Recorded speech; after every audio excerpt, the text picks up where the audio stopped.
Selamat murid-murid. Okey, sekarang kita akan masuk ke topik terakhir untuk Form 4. Okey, topik Form 4. Okey, interaksi manusia dan komputer. So, topik ini ataupun bab ini senanglah. Okey, senang untuk ujian. Okey, tidak susah sangat nak kita faham. Okey, pertama kita akan belajar dulu reka bentuk interaksi. Okey, reka bentuk interaksi. Apa maksud reka bentuk interaksi? Okey, ini maksudnya. Okey, maksudnya reka bentuk di sini susun atau teks kita, gambar, butang, okey, ataupun menu dalam sesuatu produk. Okey, hasil produk kita lah. Hasil rekaan kita itu. Okey, macam mana kamu nak susun teks kamu, gambar kamu, butang kamu, ataupun kita panggil sebagai menu. Okey, mesti senang digunakan lah. Okey, itu tadi ialah reka bentuk. Sekarang interaksi. Maksudnya apa manusia? Okey, apakah tindakan manusia semasa menggunakan produk? Okey, tindakan kita lah semasa melakukan atau menggunakan produk yang dihasilkan oleh anda sendiri. Okey, itu maksudnya interaksi ataupun panggil sebagai reka bentuk interaksi.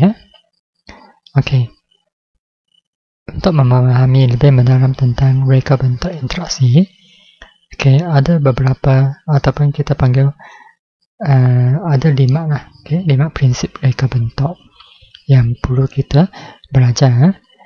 Okey, biasanya exam akan keluar soalan macam ni, soalan yang senang, 1 markah, 2 markah. Okey, tapi sebab soalan dia senang sangat, okey, so anda perlu belajar sikit lah. Okey, kalau tidak soalan senang pun hilang markah. Okey, konsistensi. Okey, nanti kita akan belajar satu persatu apa maksud konsistensi. Okey, boleh membuat pemerhatian. Okey, boleh membuat pemerhatian. Okey, yang ketiga, boleh dipelajari. Yang keempat, kebolehan untuk menjangka. Okey, maklum balas. Okey, nanti kita akan tengok apa maksud ni satu persatu ni. So, tugas pertama ialah hafalkan 5 prinsip ini. KK, BK, M. Susunan ni tak penting. Mungkin kamu boleh letak K semua. 3K, 1B, 1M. Okey. Ini prinsip reka bentuk. Okey, prinsip reka bentuk. Okey, sini ada K kan. Ada 3K lah. B ada 1. M ada tak M? Dia ada M lah. 3K, 1B. Okey, prinsip reka bentuk. 3K, 1B, 1M. Okey, ingat itu. Okey, konsistensi. Okey, kalau tengok ni kamu faham lah apa maksud konsistensi. Okey, semua elemen perlu kekal pada kedudukan yang sama. Okey, semasa menggunakan aplikasi. Okey, paling senang ini lah. Cikgu bagi satu contoh, Facebook. Okey, kamu tengok Facebook. Okey, ini untuk antara muka untuk Microsoft Windows. Ini untuk Apple punya komputer. Okey, kamu tengok, kamu buka di sini Facebook punya, dia lain sikit. Dia sebelah kiri. Kalau Windows sebelah kanan. So, sentiasa sebelah kanan. Okey, sentiasa sebelah kanan maksudnya konsistensi. Maksudnya macam ni lah kan. Okey, kamu tengok Facebook. Okey, ataupun Windows kan. Sekarang kita gunakan Windows 10. Tapi sebelum ada Windows 10, dia ada banyak versi. Ada banyak versi Windows. Okey, dulu cikgu pernah pakai Windows XP, paling popular. Lepas Windows Me, lepas itu Windows 2000. Okey, gagal lah Windows 2000. Windows Me pun gagal. Lepas itu Windows Vista pun gagal. Okey, kemudian baru ada Windows 7, Windows 10. Yang paling berjaya ialah Windows XP lah. Okey, paling ramai orang suka. Okey, kamu tengok Windows. Tiap-tiap kali kamu buka, dia mesti di bawah ni kan, start di sini, betul tak? Okey, tekan start dia sebelah kiri saja. Ada satu ketika dia tak silap cikgu yang benda 10 tak silap saya. Mereka nak ubah soal ya, ke dia punya menu, okay? Tetapi okay, tidak dipersetujui lah sebab dia agak jauh mengganggu. Kalau cikgu kata window 10, window 11, okay, contohnya start. Dia letak sebelah kiri, boleh tak? Kamu memang tak biasa pakai, okay? So, siapa yang pakai window max, memang dia agak berbeza. Okay? Kalau sudah biasa, window max dia sentiasa di sebelah kiri. Macam tu. So, tulisnya consistency. So, macam mana kamu nak exam kalau keluar? Okay, dia mungkin bagi kamu macam ni lah. Okay, tiap kali Windows dia update, okay, Windows 10, Windows 11 yang baru punya, so dia akan kekal di sini. So itu maksudnya consistency.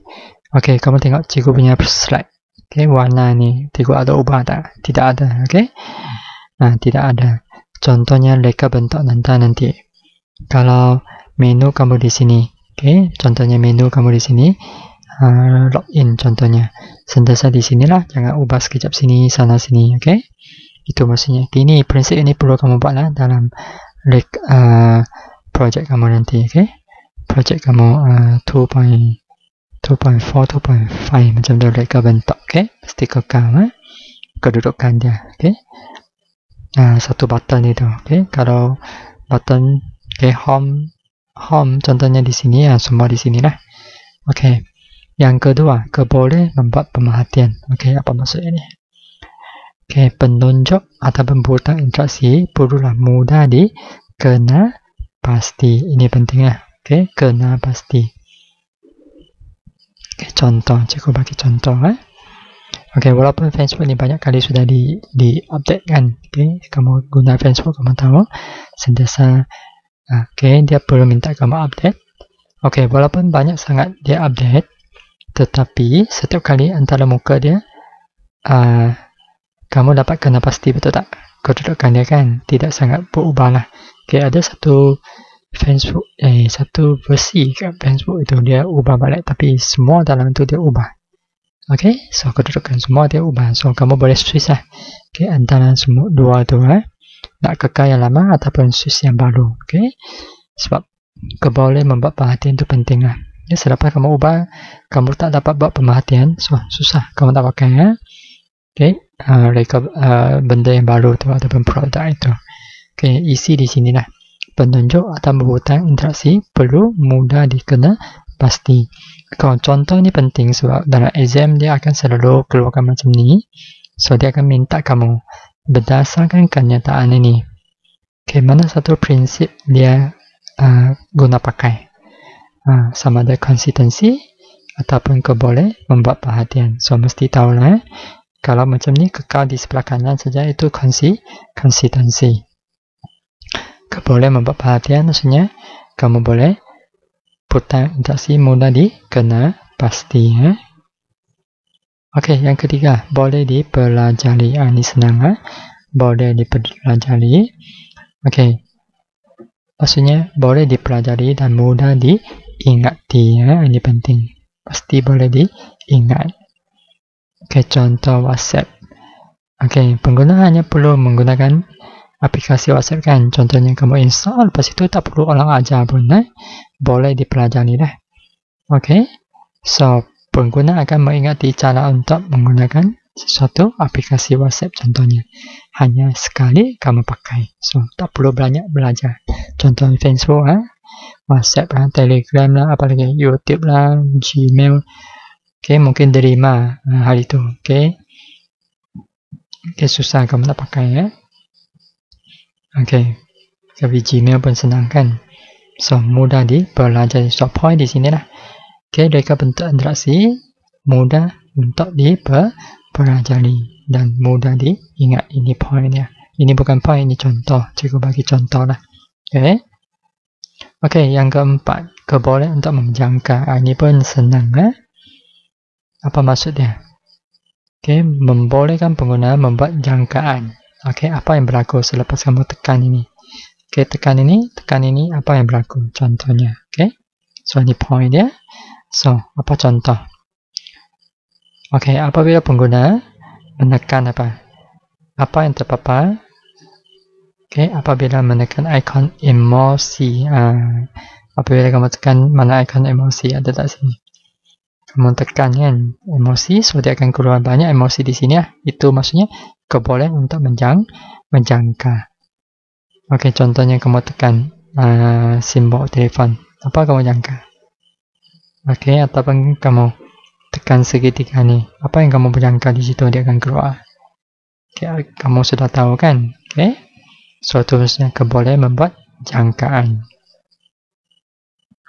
Oke, akhir sekali maklum balas.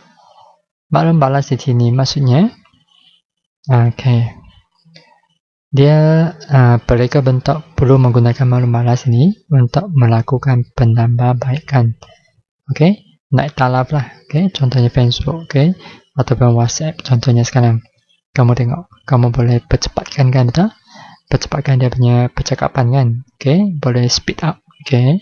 Lepas satu lagi yang baru sekarang ialah lepas kamu tengok mesej dia akan padam sendiri. Itu semua adalah selepas penambahbaikan maklum balas daripada pengguna WhatsApp. Okay, so poin di sini penting adalah mereka bentuk menggunakan maklum balas untuk melakukan penambahbaikan. Okay, contohnya apa contoh? Mesti tahu contoh. Okay, bayangkan kalau pengguna menekan butang private, okay, tetapi program tidak mempaparkan apa-apa. Contohnya Facebook, kamu tekan di sini private, tidak ada apa-apa keluar. Apa kamu buat? Contohnya WhatsApp tadi, kamu tekan emosi, tidak ada apa-apa keluar. Sepatutnya kamu tekan emosi ada apa? Oke, ada senilai emosi-emosi semua tu kan. Satu lagi, mungkin ini senang. Maklum balas lain seperti loading. Contohnya Anda install game. Oke, kamu tekan, dia ada kan loading di situ. Berapa persen sudah? Itu maklum balas lah, oke? Maklum balas daripada produk kamu pakai itu. Kalau lah lepas kamu tekan, install tak ada apa-apa keluar, apa kamu buat? Dia tengok macam tu je kan, dia tak tahu apa-apa. So dia mesti ada sesuatu lah di situ. Okay, ada maklum balas memberitahu kamu, okay, pengguna. Okay, biasanya ada loading lah ataupun kamu download, tekan download. Okay, dia ada persentage kan, berapa persen sudah download ataupun install. Okay, itu maksudnya maklum balas. Okay, ada beberapa ulang balik tadi, prinsip reka bentuk ada di 5. Okay, akhir sekali maklum balas. Okay,